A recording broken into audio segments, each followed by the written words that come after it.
Olá a todos, bem-vindos de volta para mais um vídeo. Estamos começando muito bem a semana. Eu diria, a menos que você só tenha Pagaia na sua carteira, o que eu duvido muito agora. Pagaia divulgou seus números trimestrais antes da abertura. Agora, o que foi interessante é que a ação estava subindo 9% antes de qualquer número sair, os números saíram, a teleconferência de resultados aconteceu e a ação caiu 20%. Agora, ela até se recuperou um pouco, então vamos falar sobre isso também neste vídeo. Também quero comentar sobre o PayPal. Bem, o novo PayPal. Sim, eu sei, ainda é o PayPal. Sim, já que ainda estamos segurando essas ações, é melhor eu continuar mantendo o pessoal atualizado. Então, o novo pacote de compensação para o novo CEO, que vai assumir o cargo no início de março, nós vamos dar uma olhada nisso. E também quero comentar sobre duas empresas que viram suas ações, eu diria, despencarem, apesar de um bom relatório de resultados. As empresas são Microsoft e Reddit. Depois veremos o que acontece no mercado. Se curte esse conteúdo, apoie apertando os botões. Agradecemos muito. Se quiser me apoiar, veja o link na descrição. No comentário fixado estão as 10 melhores ações para comprar ou acesse full.com/couch investor. Obrigado. Então, se você olhar para o mercado agora, pode dizer: ah, você disse que é um bom começo de semana. Bem, na verdade, é um bom começo de semana para as empresas de tecnologia, principalmente. Mesmo se olharmos para a nossa lista de observação aqui, deixa eu me remover, na verdade, deixa eu me remover completamente, olhe para a lista de observação. É um dia muito bom. A maioria dos nomes está no verde. Temos dois nomes que caíram bastante, que são Pagaia e Hims and Hers. Hims, na verdade, caiu 18,8%, voltando para menos de $20, porque aparentemente vender remédios falsos não é algo real. Está sob investigação. Toda a história entre eles e Nova Nordisk continua. Micron caiu 2,2%. Duolingo caiu 1,5%. STS caiu 1%. Uber caiu 0,2%, Amazon está quase no vermelho, mas também quase no verde. Depois temos Grab que a apenas $1,27 está estável. Mas se você olhar para os nomes de fintech, muitos estão no verde. Robinhood subiu 6%. Neoclouds estão todos no verde. Gostamos de ver isso, claro. Semicondutores, quase todos estão no verde junto com as Big Techs. Como você pode ver, Oracle subiu 10,4% hoje, Microsoft está recebendo algumas compras, subindo quase 3%. Assim como a Meta, a Tesla subiu quase 2%. Você tem o Google, subindo 0,5, 0,6 e depois o restante aqui. Netflix ainda sob pressão, Apple caindo 1,84%. A Netflix vai continuar sob pressão até termos clareza real sobre o acordo com a Warner Bros. Certo, vamos começar com uma rápida análise dos resultados da Pagaia. Esta é uma empresa avaliada em cerca de $1,5 bilhão, agora está lucrativa. Ela estava crescendo rápido. Em 2025, você vai perceber que o principal problema para 2026 não é que de repente ela está se tornando não lucrativa. Não, é só que eles não estão. Atualmente, não se espera que eles cresçam tão rápido quanto o mercado gostaria, mas isso é intencional, de acordo com a administração. Então, o que tivemos? Neste trimestre, tivemos um aumento da receita total de quase 20%, chegando a $334,8 milhões. O que tivemos em 25 foi uma lucratividade recorde, $81 milhões de lucro líquido pelo critério GAAP.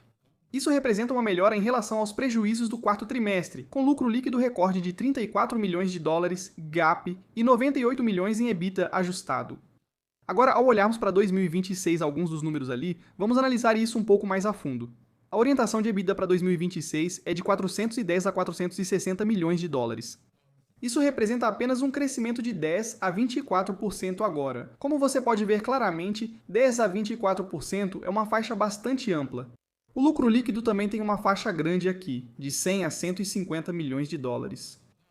Os volumes do primeiro trimestre de 2026, entre 2,5 e 2,7 bilhões de dólares, estão estáveis ou caindo em relação ao início do quarto trimestre, que foi de 2,7 bilhões. Agora, foi isso que a administração nos falou. Quando se vê prejuízos, já é um pouco tarde, mas agir proativamente antes é ser disciplinado. Muitas outras expansões que estavam em andamento no início de 2025 deixaram de estar em andamento. Embora nossos dados não indiquem deterioração do consumidor, temos o privilégio de poder direcionar nossa produção para focar em prudência e disciplina. Então, para mim, tudo isso grita. Estamos sendo extremamente conservadores com base no que nossos parceiros têm nos dito. Não porque a situação atual seja horrível, Não, é porque no começo deste ano, parece que muitos dos parceiros deles lembram. Esta é uma empresa do tipo B2B para C. Eles estão um pouco menos agressivos agora em comparação com 12 meses atrás. Agora, é claro, isso pode mudar, e pode mudar para o bem se mudar para o mal. Pagaia já está bem posicionada para aguentar um impacto por causa da orientação muito conservadora. E se mudar para o bem, então fica bem claro que eles vão superar e bater todas as expectativas que eles mesmos estabeleceram. Se observarmos o crescimento em 2026, fica clara a queda no volume lucrativo devido a ações de maior risco de crédito no fim de 2025. Esse é o impacto que enfrentam. Alguns pontos positivos são o volume do novo fluxo de solicitações com risco equilibrado, além dos novos parceiros e produtos com parceiros já existentes. Olhando para o restante dos números aqui do primeiro trimestre e da perspectiva para o ano inteiro, é basicamente isso. Esta é uma empresa que antes estava crescendo rápido, mas era não lucrativa. 2025 ainda crescendo de forma decente, tornou-se lucrativa em 2026. É o ano em que a empresa ainda vai crescer e também vai ser lucrativa. Mas nesse caso, 2026 provavelmente é o ano em que querem provar isso. Não importa a situação, vamos entregar resultados. Eles iniciam o ano com muita cautela. Esperamos que funcione para eles. Foi o que nos informaram na teleconferência de resultados. Toda a nossa faixa de projeção para 2026 especialmente assume que a incerteza atual persiste e leva a uma deterioração do consumidor e do desempenho. Isso faz parte do nosso planejamento, então se a incerteza diminuir, nós certamente vamos ajustar de acordo e rapidamente. No último trimestre, eles trouxeram 3 grandes parceiros novos. A Ative DLS, que são os serviços globais de empréstimo que atendem 20 mil franquias concessionárias independentes e um grande provedor de pagamentos Compre Agora na América do Norte. E eles disseram: eu espero plenamente que até o final do segundo trimestre teremos integrado talvez 7, potencialmente 8 novos parceiros, o que será um recorde para a Pagaia. Esta é, claro, uma empresa que, à medida que mais parceiros são integrados, eles adotam cada vez mais produtos. Bem, o crescimento vai continuar aumentando e claramente o negócio está mostrando sinais de que somos lucrativos hoje. Então, se continuarmos crescendo, escalando, vamos ser ainda mais lucrativos no futuro e gerar ainda mais. O que você quiser, renda ajustada, EBITDA, o que for. E não é como se o mercado não gostasse da forma como a Pagaia opera. Lembra do recente acordo de ABS? Eles foram ao mercado com um tamanho de 600 milhões de dólares, aumentaram em 30% e ainda assim teve excesso de demanda? Por que você não faz isso? Isso não é resultado de uma empresa ruim, não. Isso é resultado de uma empresa que é muito responsável. E isso gera muita demanda, o que é uma coisa boa. Novamente, as ações podem estar caindo cerca de 20% ou algo assim. Eu acho que é uma reação exagerada, acho que eles vão superar as expectativas porque eles mesmos colocaram a barra bem baixa. Eles também têm diversificado. Então, se você olhar para a taxa anualizada de automóveis no quarto trimestre, está em 2,1 bilhões ponto de venda em 1,7 bilhão. E como porcentagem do volume da rede, automóveis estão em 19% ponto de venda em 16%. Eles oferecem uma visão completa na originação de solicitações de empréstimo dos tomadores, atendendo mais de 30 parceiros de crédito, incluindo bancos, fintechs e outros provedores financeiros.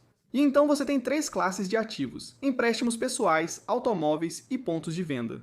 Desde que eles consigam diversificar e expandir essas 3 classes de ativos, acho que estaremos bem. Últimos 2 slides aqui.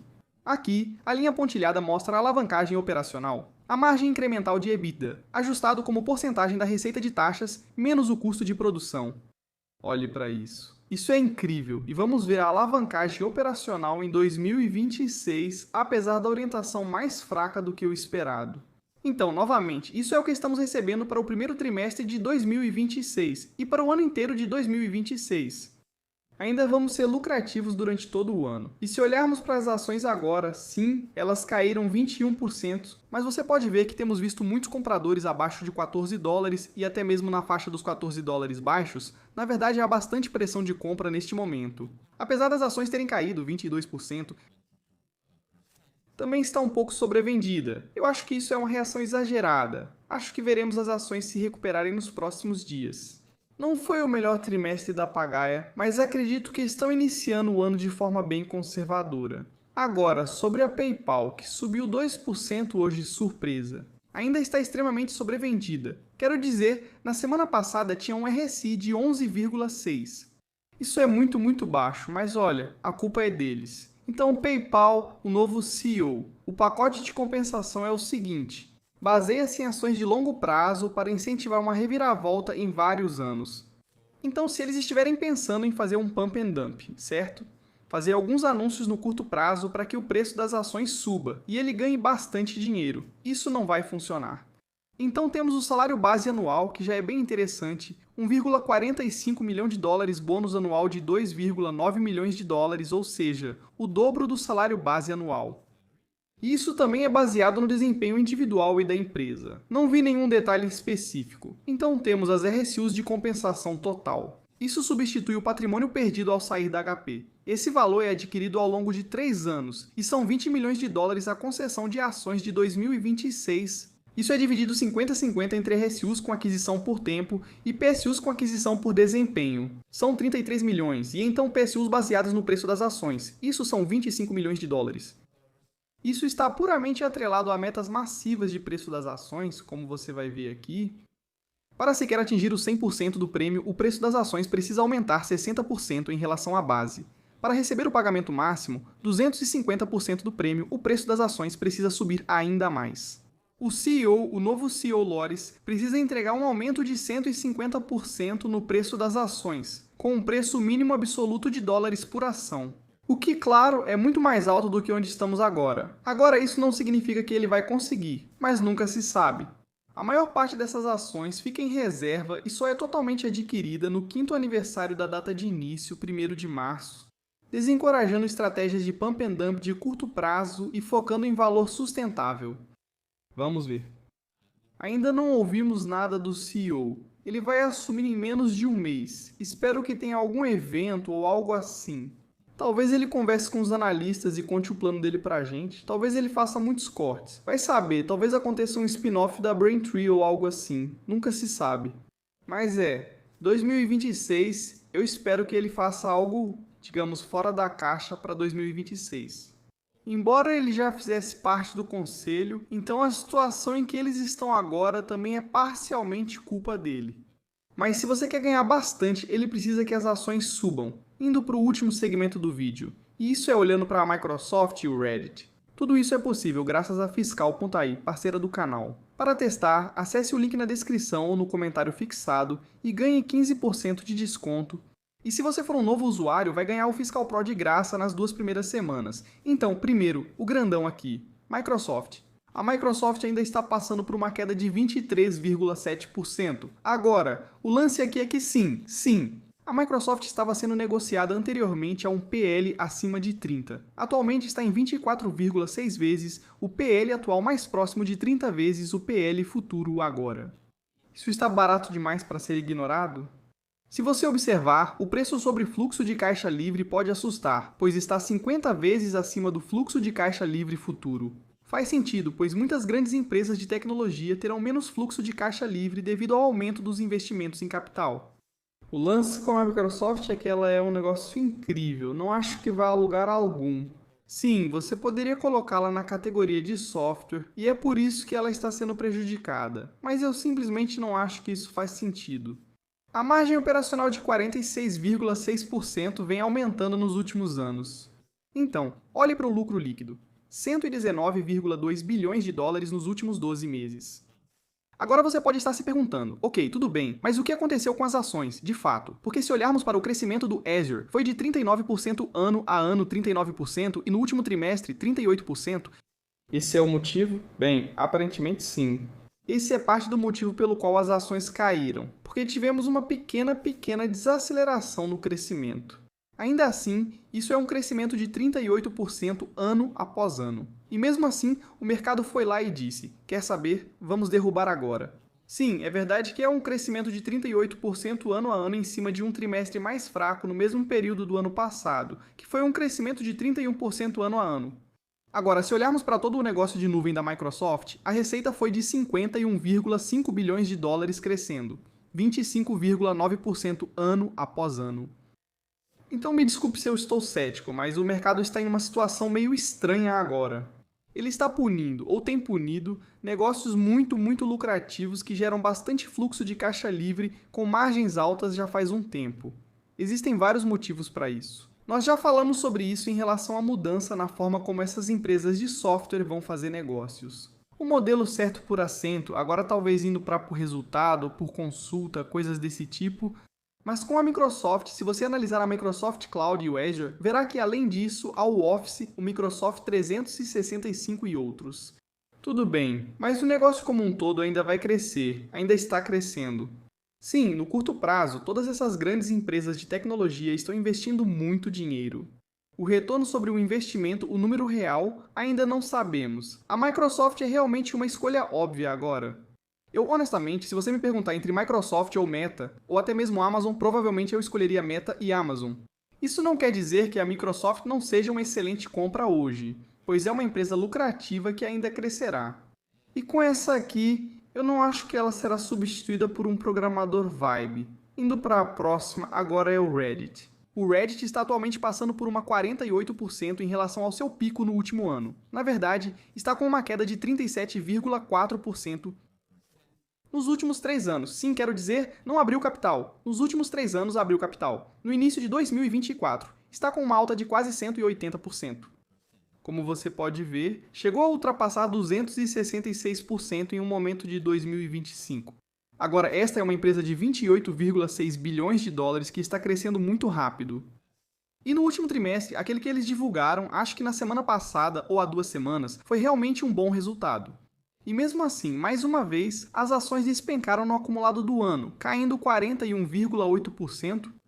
Agora, havia alguns receios em relação ao Reddit, claro, de que, as respostas vindas dos LLMs. O Reddit era a fonte número 1. Pode ser que não seja mais a fonte número 1. O tráfego para o Reddit talvez esteja diminuindo por causa disso. Coisas desse tipo, etc, etc. Bem, se olharmos realmente para os números, a maior parte da receita, claro, vem da receita de publicidade. Quero dizer, claro, faz sentido. E isso aumentou 74,8% em relação ao ano anterior no último trimestre. Agora, isso não é tudo. Vamos dar uma olhada em mais algumas coisas aqui. Quem realmente usa o Reddit? Se formos aqui para os segmentos e KPIs, podemos realmente dar uma olhada. Agora, a questão aqui com o Reddit é que há algumas métricas interessantes para analisar. Uma é a dos usuários logados e a outra dos deslogados. O que isso significa? Bem, vamos realmente puxar esse dado aqui. Isso é apenas para os Estados Unidos, então para os Estados Unidos você pode ver que há mais pessoas deslogadas. Trimestralmente, a média de usuários únicos ativos diariamente logados é de 23, enquanto deslogados é de 29,5. Essas são pessoas que usam o Reddit sem login, mas isso não faz diferença. Você ainda está recebendo anúncios, os usuários logados também estão recebendo anúncios e, claro, o engajamento deveria estar aumentando. Então, se olharmos para a média global trimestral de usuários únicos ativos semanalmente, está em 471,6 milhões. Esse número tem crescido bastante nos últimos anos. Na verdade, se olharmos apenas para os últimos, vamos chamar de quase 2 anos. Ele aumentou a uma taxa de crescimento composta de 32,7%. Enquanto o total global de usuários ativos diários está em 121,4%, isso aumentou 66% nesse mesmo período, ou 28,8% de KDR. A questão aqui é que sim, isso não importa tanto assim. Se você estiver logado ou deslogado, ambos estão recebendo anúncios. Claro, para os usuários logados, o engajamento aumenta, talvez a segmentação seja melhor e coisas desse tipo. Mas se você olhar para a quantidade de usuários que eles têm, não importa o que aconteça, continua subindo cada vez mais. Como eles vão lidar com o problema da IA, o problema dos bots? Eles estão dizendo, antes de tudo, que conteúdo gerado por IA, conteúdo de bot, coisas desse tipo, devem ser rotuladas. Porque a proposta deles é que as pessoas usem o Reddit para se comunicar e ter uma comunidade. Já tive experiências diferentes nos fóruns do Reddit, mas tudo bem, acho que é uma ideia muito boa. Eu acho que o X também deveria fazer isso, se você está usando bots e coisas assim para postar ou comentar no X. Isso deveria ser rotulado dessa forma. Se for um comentário ou postagem gerado por IA ou coisas assim, acho que faz sentido. Agora, vou dizer que o Reddit, na verdade, ainda tem muito espaço para crescer, porque a monetização, especialmente o lado da publicidade, o retorno sobre o investimento pode ser muito grande. Porque você já sabe que esse é um subreddit de, digamos, jogos, teclados, monitores de computador, celulares, esportes, coisas assim. Então você pode direcionar esse subreddit de forma muito específica com esses tipos de anúncios. O retorno sobre o investimento aqui deve ser muito maior do que colocar anúncios aleatoriamente em um feed. Em algum lugar, claro, como no Instagram e coisas do tipo.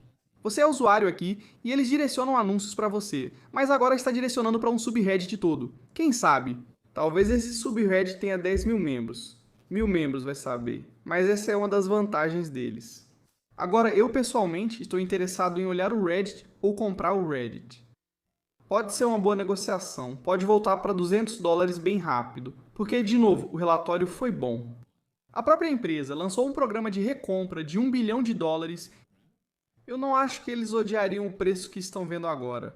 E então, para encerrar, se olharmos para as ações do Reddit, elas estão no mesmo patamar em que estavam em julho de 2025, e dá para ver que elas ficaram sendo negociadas ali por algumas semanas. Será que outro fundo está se formando? Isso ainda precisa ser confirmado. Há uma grande chance de que possa ser. O IFR aqui está sobrevendido para uma operação rápida, digamos, uma recuperação rápida em direção aos $200. Já vi candidatos piores, então é isso por hoje neste vídeo.